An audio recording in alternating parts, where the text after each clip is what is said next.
한국 인터넷에서는 다양한 공포 이야기가 자주 공유되곤 합니다. 이러한 이야기들은 종종 도시전설이나 실제 경험담으로 포장되어 사람들 사이에서 퍼져나갑니다.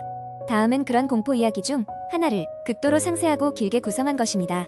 어느 작은 마을에 한 집이 있었다. 이 집은 오래된 전통 한옥으로 몇 대에 걸쳐 한 가족이 거주해왔다. 마을 사람들은 모두 그 집을 귀신의 집이라 불렀는데 이유는 단 하나였다. 그 집에서는 밤마다 기이한 소리가 들려오기 때문이다. 첫 번째 소문은 30년 전으로 거슬러 올라간다. 한가로운 여름날 저녁, 당시 집주인인 김씨는 부엌에서 저녁 식사를 준비하고 있었다.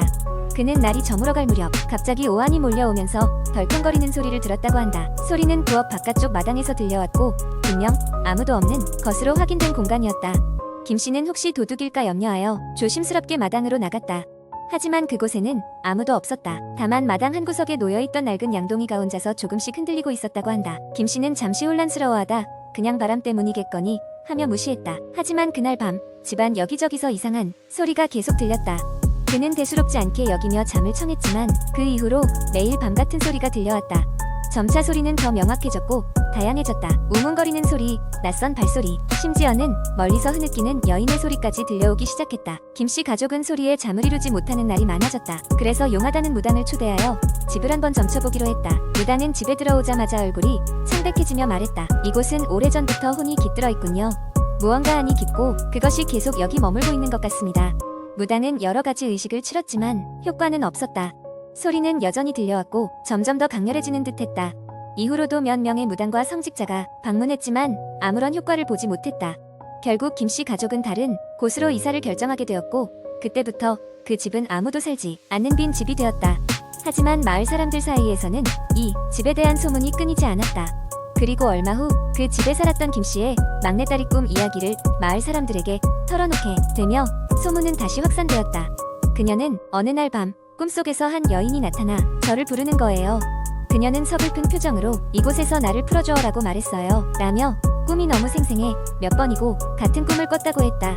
마을 사람들은 이 이야기를 듣고 각자 해석을 내놓기 시작했다. 일부는 오래전 집에 살았던 사람이 비극적으로 세상을 떠나서 원혼이 된 것이라고 추측했다. 또 어떤 사람들은 그 집터에 묻혀있는 무언가가 원인일 것이라며 땅을 파보자고 주장하기도 했다. 그러나 실제로 그 누구도 그것을 실행에 옮기지는 않았다. 시간이 흐르면서 사람들은 점차 그 집을 잊어갔고 집은 서서히 마을의 전설로 자리 잡기 시작했다. 하지만 용기를 낸 몇몇 젊은이들이 그 집을 밤중에 찾아가기도 했다. 그중 한 명은 집 안에 들어섰을 때 갑자기 등 뒤에서 쌀쌀한 바람이 불어왔고 희미한 여인의 목소리가 들려왔어요. 모두 잘못 들은 것이라 생각하려 했지만 정말 선명하게 도와줘 라는 목소리를 들었죠. 라고 증언했다. 이 이야기는 또다시 화근이 되어 더욱 많은 사람들이 호기심을 가지고 그 집을 찾기 시작했다. 그러나 아무도 그 소리의 정체를 정확히 알아내지 못했고 시간이 지나면서 그 집은 점점 더 황폐해져갔다.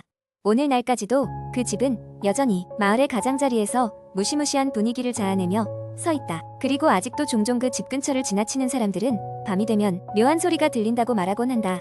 누군가는 그 소리가 바람이 벽을 스치는 소리라고 주장하지만 마을 사람들은 여전히 그곳에 무언가 설명할 수 없는 것이 남아있다고 믿는다.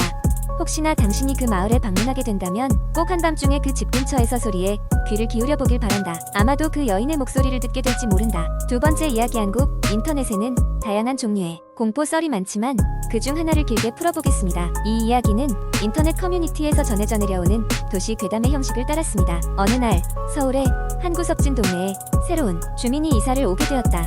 그의 이름은 경민이었고 그는 조용한 생활을 하고자 이곳에 정착했다. 처음에는 모든 것이 평화로웠다.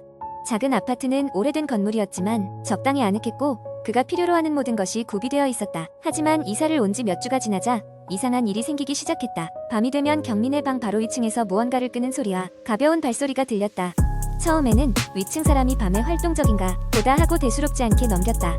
그러나 소리는 밤마다 점점 더 커졌고 마치 누군가 방을 이리저리 뛰어다니는 것처럼 느껴졌다. 경민은 위층에 누가 사는지 궁금해져 관리실에 문의했다. 그러나 관리실에서는 그 층은 비어있고 아무도 살지 않는다는 답변만 돌아왔다. 조금 기묘하게 느꼈지만 설마 소리가 빈 집에서 난리 있겠냐는 생각에 밤마다 이어지는 소음을 무시하기로 했다. 어느 날 밤 이상한 소리는 더욱 심해졌다. 끄는 소리는 마치 무거운 가구를 옮기는 것처럼 바닥을 긁었고 그 와중에 가벼운 여성의 웃음소리가 간간히 들려왔다. 경민은 참다 못해 직접 올라가 보기로 결심했다. 천천히 위층으로 올라가 현관문 앞에 섰을 때 이상하게도 문 아래에서 차가운 바람이 새어나오는 것을 느꼈다. 아파트 건물에 어울리지 않게 문틈 사이로 희미한 빛이 새어나오고 있었다. 호기심을 이기지 못한 경민은 문을 두드렸다. 순간 소음이 멈추고 기묘한 정적이 흐르기 시작했다. 답이 없자 문고리를 조심스럽게 돌려보았고 문은 잠겨있지 않고 그대로 열렸다. 경민은 불안한 마음을 억누르며 안으로 발을 들여놓았다. 그 순간 흐릿한 형체들이 어둠 속에서 움직이는 것이 눈에 들어왔다. 마치 무도회의 한 장면처럼 옛날 옷을 입은 사람들이 손에 손을 맞잡고 춤을 추고 있었다. 그리고 그들 중 한 여성이 고개를 돌려 경민을 바라보더니 작은 미소를 지으며 천천히 다가왔다. 경민은 후들거리는 다리를 잡고 반사적으로 뒤로 물러났지만 그녀는 손을 뻗으며 말을 걸었다. 여기에 오신 걸 환영해요. 당신도 우리와 함께 할 수 있어요. 그 순간 경민은 비명을 지르며 문 밖으로 도망쳤다. 그의 머릿속에는 그녀의 희미한 미소와 차가운 시선이 떠오르며 지워지지 않았다. 다음 날 경민은 관리실에 다시 찾아가 그 일을 설명했지만 관리인은 믿을 수 없다는 듯 고개를 저었고 다시 한번 그곳은 비어있다고만 말했다. 그 이후로 경민은 그 아파트를 떠나기로 결심했다. 짐을 싸서 새로운 곳으로 이사한 후에도 그날의 기억에서 비롯되는 악몽을 떨칠 수 없었다. 인터넷 커뮤니티에 그가 겪은 일을 글로 남겼더니 비슷한 경험을 한 사람들로부터 많은 반응이 올라왔다. 몇몇 사람들은 그저 파티를 즐기다 일이 잘못된 영혼들이 그 아파트에 갇혔다고 말했고 다른 사람들은 경민이 과로로 인해 환각을 경험한 것이라고 지적했다. 하지만 어느 누구도 진실을 확신할 수 없었다. 경민은 그 일을 뒤로하고 끊임없는 질문을 마음속에 남긴 채 새로운 삶을 시작하게 되었다. 이 이야기는 몇 년이 지나도 한국 인터넷에서 회자되며 도시 괴담으로 남아 사람들의 입에 오르내리게 되었다. 하지만 진실은 여전히 그 아파트의 어둠 속에 쌓여 있으며 아무도 그 끝을 알지 못했다. 세 번째 이야기 밤이 깊어가는 시간, 시계는 새벽 2시를 가리키고 있었다. 서울 외곽의 작은 아파트 단지에 홀로 사는 민수는 그날따라 유난히 잠이 오지 않았다. 눈을 감아봐도 계속해서 깨어있기만 하던 순간 갑자기 휴대전화에서 알림 소리가 들렸다. 한밤중에 누가 문자를 보냈을까 궁금해하며 휴대전화를 살펴본 민수는 발신 번호가 없는 메시지를 발견했다. 창문을 보세요. 민수는 순간 가슴이 철렁 내려앉았다.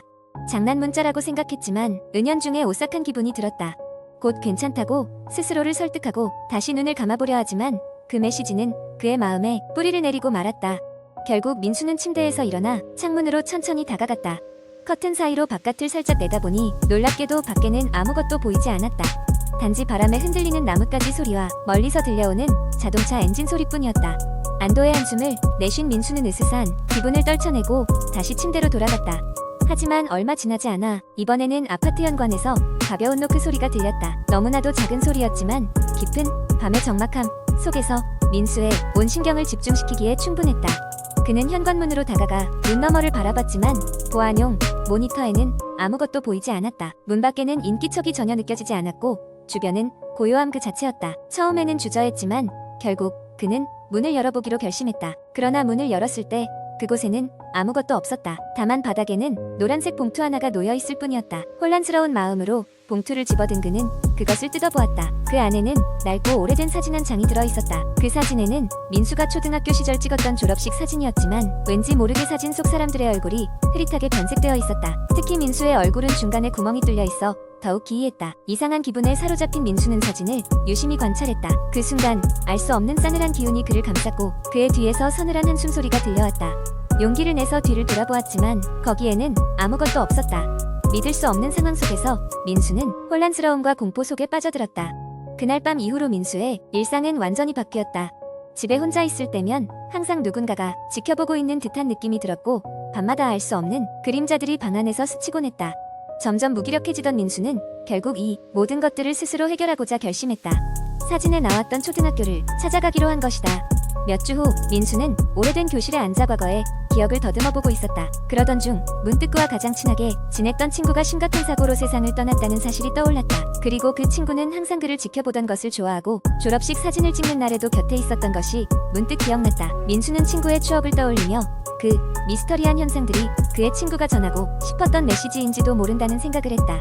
결국 민수는 친구가 이제는 편히 쉬길 기원하며 그 사진과 함께 작별 인사를 건넸다. 그 이후로 민수의 삶에서는 더 이상 초자연적인 현상이 나타나지 않았고 그는 친구를 잃은 슬픔을 마음속에 간직하며 살아갔다. 그러나 가끔 밤중에 창밖을 바라볼 때면 여전히 그날의 기이한 경험이 떠오르곤 했다.